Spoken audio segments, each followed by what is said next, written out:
ఈరోజు మా అత్తమ్మ మీద ప్రాంక్ చేస్తున్నా.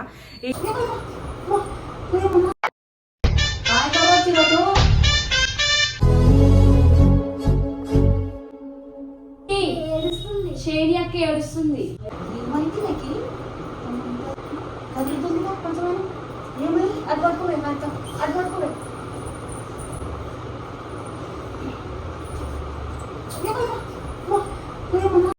ఇలాంటి చాలా ఉన్నాయి, ఇంకా దాచాం కుప్పలు కుప్పలుగా ఉన్నాయి. तो शेड जो नहीं रहा नीला कमला सर